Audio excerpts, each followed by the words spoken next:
Well, guys, it's a joy to be sitting with you guys specifically here as we have a conversation about the past of Harvester Christian Church. We're going to be talking a lot about the future of where Harvester's heading, but before we get to the future, I always think it's good to start with what did God do in the past. So before we get to that though, let's go around and just quickly introduce us. Name, how long you've been at Harvester, and what your role is. And we're going to start down here. Okay, I'm Scott Bodoin. I've been at Harvester since 1991, and I currently serve as an elder. Doug Wiley, I've been here since 1981 and currently an elder. My name is Gustavo Vega, and I've been here since 2006, and I'm the campus pastor of the Troy location. And my name is Doyle Roth, and Gene and I moved here in 1988, so we've been here 36 years, and I'm the mobilization pastor. And I am Nokomis. I was born in 1981. And so, Doug, obviously, you've been here the longest at Harvester Christian Church. You've seen a lot go down with Harvester. Tell us, what was the vision behind Harvester starting in 1981? What was the heart of the church? What was the vision of what God could do through the church when you guys launched it? I think the key was that we saw a need.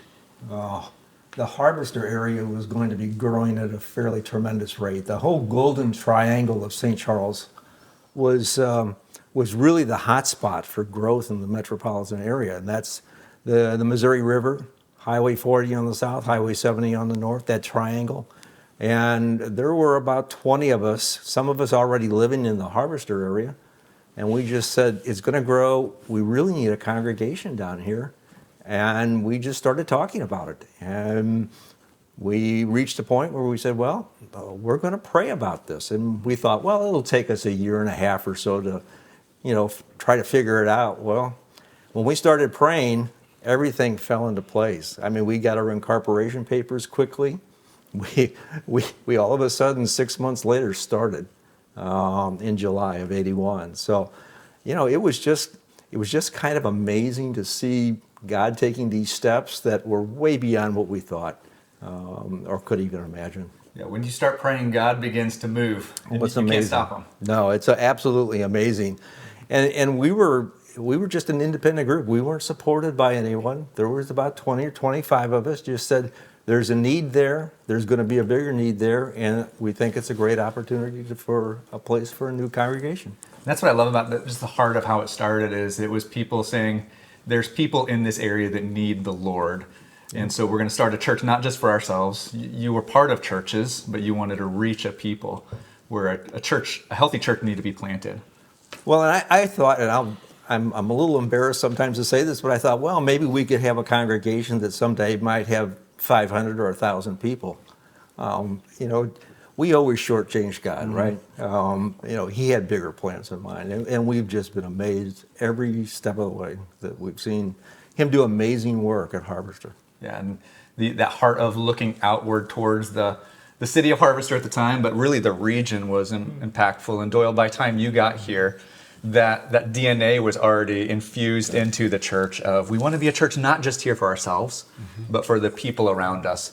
And you got to see some of that launch through the years, in the early 90s and even beyond, of how did this church actually go about reaching people? And I bounce off what Doug said, that the church was started with that goal of reaching out to people. And that was one of the things that attracted us from a distance, watching the church from when it started, that it was really focused on reaching the community and the city, the county around it. And it was just something that appealed to us, that this church wanted to win their neighbors for Christ. And you kind of joke about 500 to 1,000, but that was a big deal back then. Oh, you bet. When churches reached 200, they kind of arrived and quit. But Harvester started with that goal of reaching others and sharing the message with Christ. That nucleus, that group that started, the first pastor was very focused on winning one and another one to Christ. And the church was always focused outside their walls. So from the very beginning, they tithed as a church. So 10% went outside of the walls to reach the city and the world.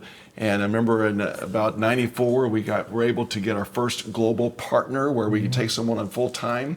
And that continues. So our partners now are not just something we send a little bit of money to, but we really do want to invest in the communities around the world. And it's exciting to see what God is doing to grow the kingdom around the world. And Harvester is a part of that.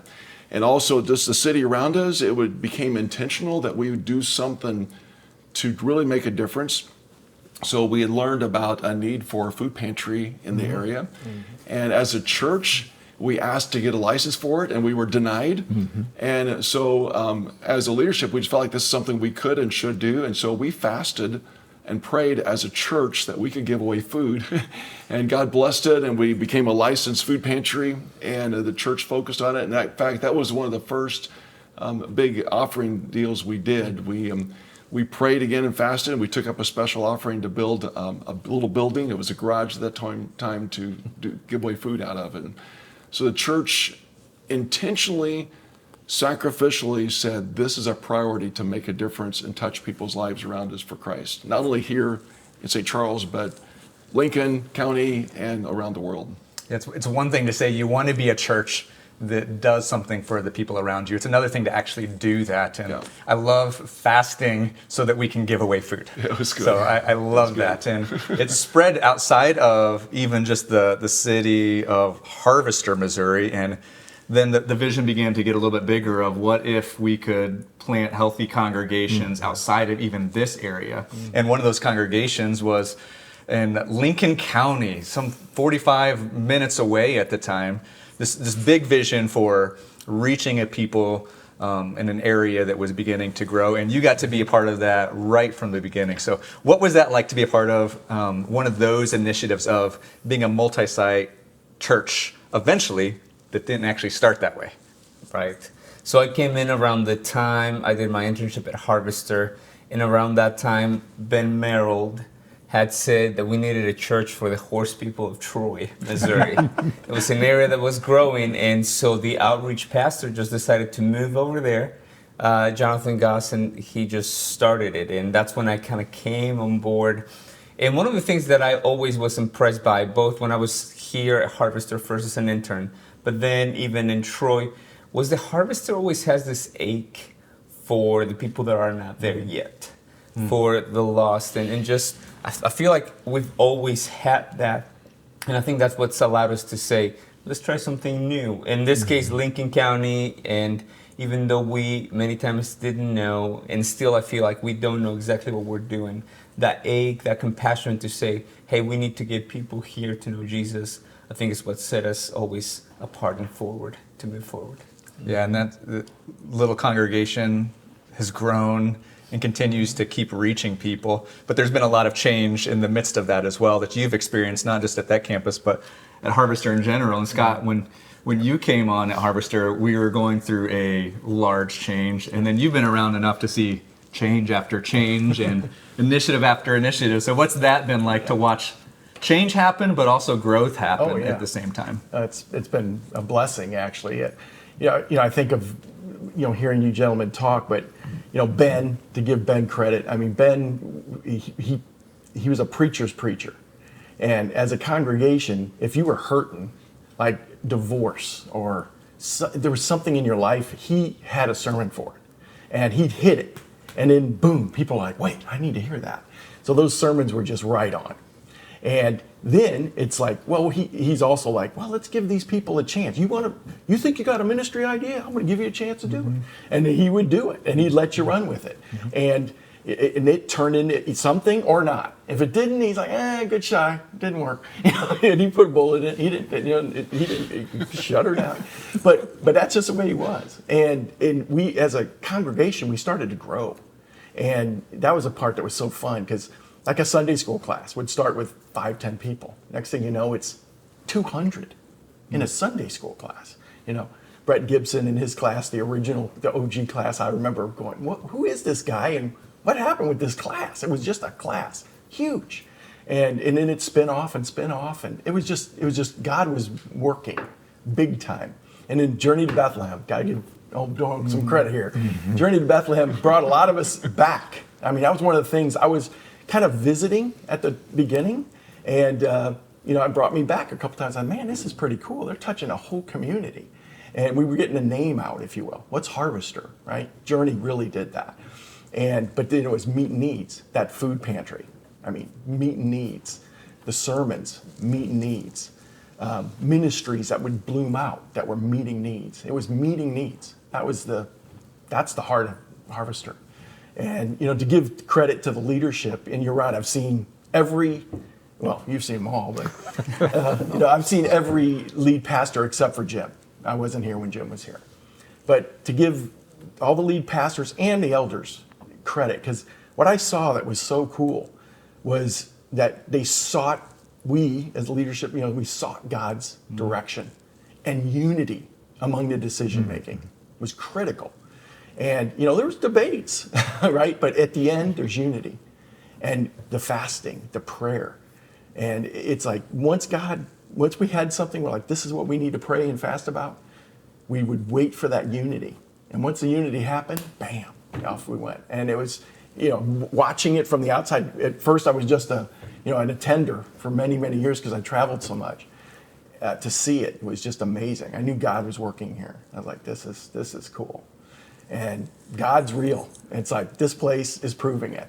God's real, he's live, and he's making a difference. It was really cool. I love that ability and willingness to make bold moves. Yeah. It may work, it may not work, Yep. but we've got to do something. If we want to reach the people in our community, Exactly. a changing community, our community's changed, not just our church, Yep. then we have to be willing to try new things. Yes. And one of those huge new things that we did recently, Doyle, when you were lead pastor in 2019, you had just this vision of we should do online and make use of this. And it's something that some churches were messing with, but was a new strategy that was not familiar with our congregation and in our area. And so what was that like to say, from your seat, we want to reach a generation of people who are digital first often?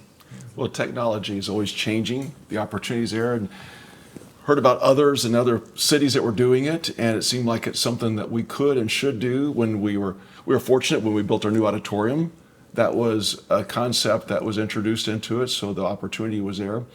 And obviously, my gray hair here doesn't give me an inside track to that. So Nokomis is one that we really relied upon you to help pull that off. But the methods that we change often. The message never does, but we use whatever strategy we can to reach people. And back when we only had one building, one space, we didn't have enough room, so we tried to do something outside the walls. And using technology was a new opportunity to not only reach the younger generation, but people who for some reason could not come to a facility. Mm-hmm. And it's exciting to think now we're reaching people with the weekend messages and even things during the week, where it used to be they were limited to only the people who could show up at that particular time.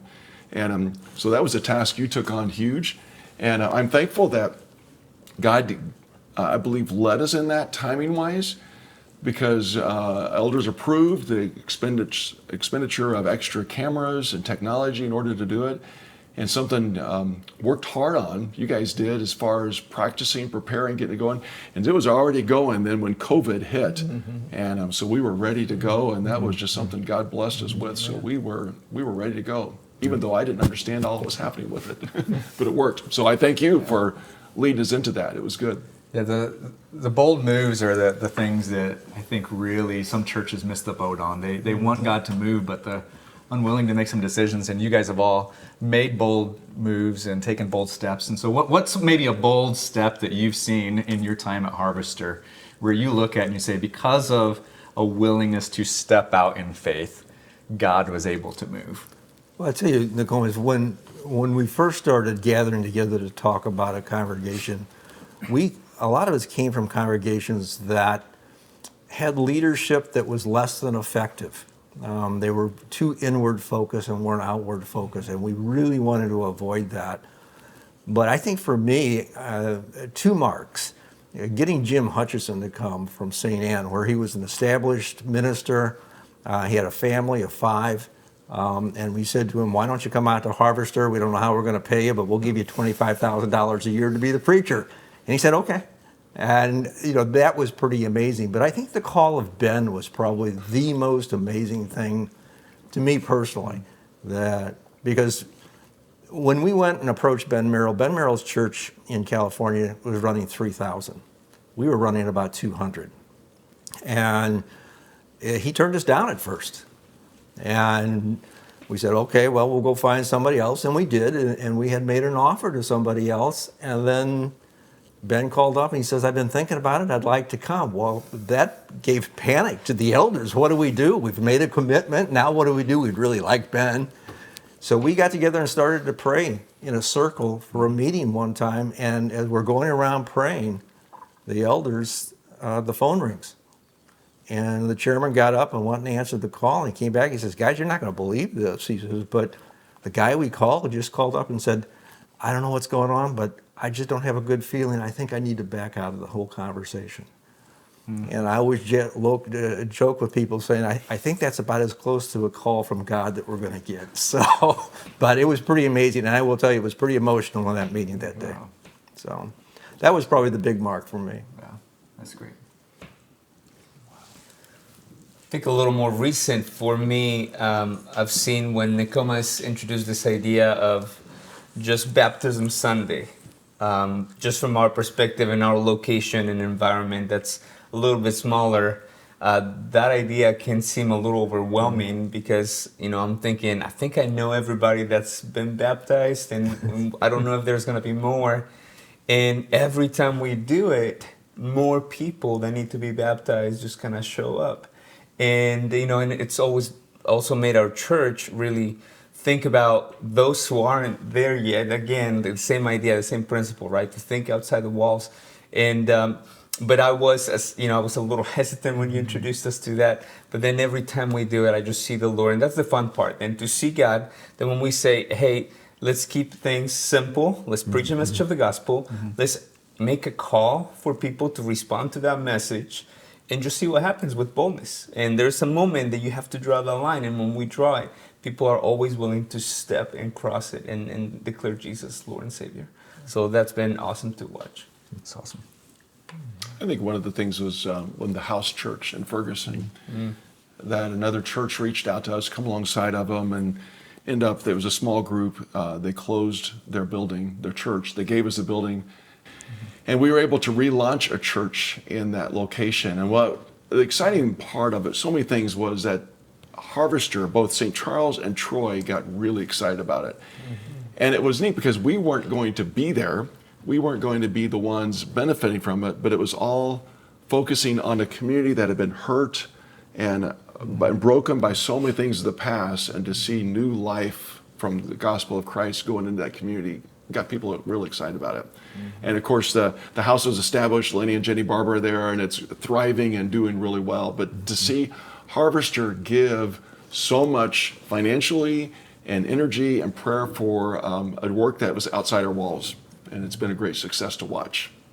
This was a tough question for me because I was thinking about it. It's like every campaign that we've had, but not just the campaigns. It's like every big move, like the house. It's like every big move, just letting go, trusting God, and get emotional about it. It's like he comes in every time. It's like we can't even plan it. It's like it's just let go, trust God, and it's him because we didn't do it. That's the part that's so cool.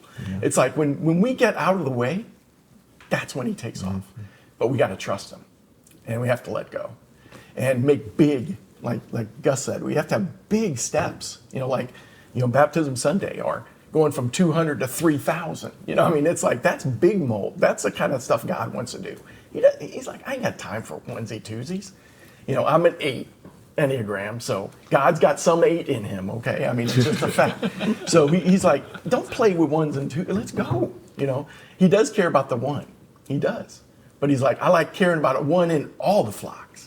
That's 10,000. You know what I'm saying? That's what he's about. And watching him do it, and that's the part that moves you. But us just doing our normal, read my Bible in the morning, go to church on Sunday, that's not what he's asking us, guys. He's like, he's filled us with his Holy Spirit. He's like, I left to give you the Spirit to go do this stuff. So do it. Get out, let it go.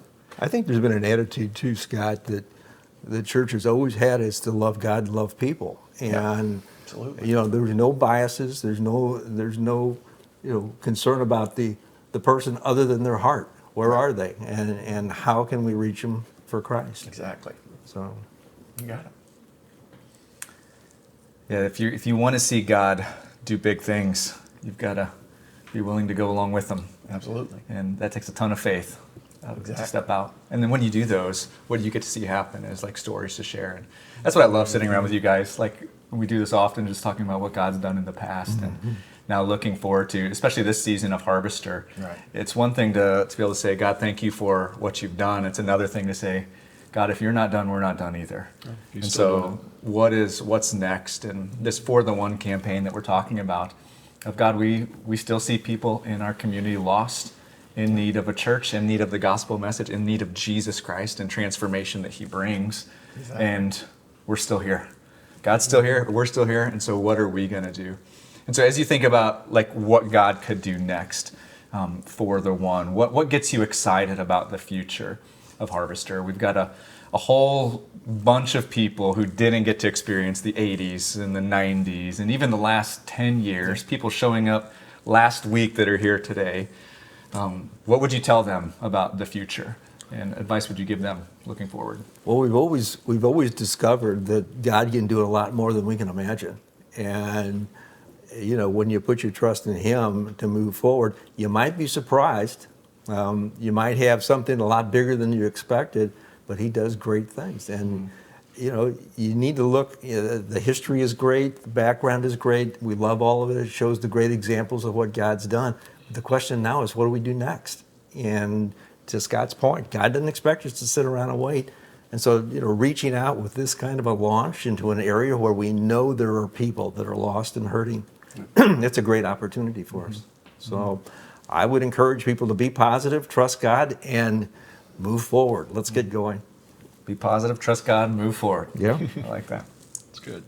I just think it is fun to remember all the things, how God has moved in the past, and lives that have completely transformed and turned around and purpose, and those that Satan has kicked to the curb, and to see them full of joy and enjoying a good life. And I think there's so many more people in our area that need to experience that. And when we've done these campaigns in the past, they're always hard, they're difficult, they're a little scary, but there's something great, and I'm looking forward to this one, is when you as an individual or as a family says, do we believe in the Great Commission of Jesus? Did He tell us to go out and reach the one? This is a priority of life. When you do that individually, when you do it as a life group, when together you pull together and say, what are you going to do to sacrificially give? And it's time when I examine my heart, is this really a priority? And if it does, then I'm going to put myself on the line, my money on the line, my heart, and it's a decision time.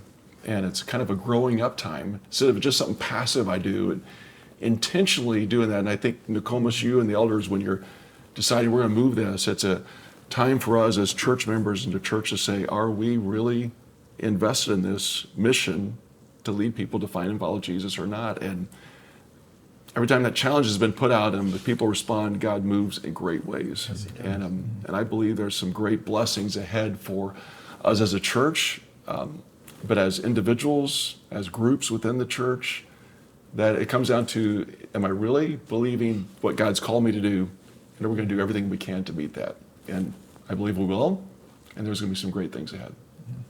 I think from our perspective, we get to see a lot of the blessings that happen when people come to the Lord. And, you know, quite often I'll meet people that are experiencing actually the wounds of either their sin or just a fallen world, living in a wounded world. And when they come and, you know, I meet them, what I picture, and this is what excites me about Just for the One campaign, that is again, it's taking one person at a time, and you kind of picture it's like, oh man, God could do so much. Because we've seen it in the people over and over again. Marriages that are restored, people that get out of addictions, families that grow up to be in the Lord. I mean, all these things that we get to experience, you know, in our church. Like, I know that God can do it again and again and again. And that's, to me, what's exciting about, our hope that we are bringing church to the people where they are, all over the region. Well, I think if God did it in the past, He can do it again in the future. Absolutely. And, Absolutely. thank you guys for the way that you've invested in the past, and thank you for your commitment to be for the one in the future as well. God's not done, and we're not either. Amen. Amen. Not even close. Amen.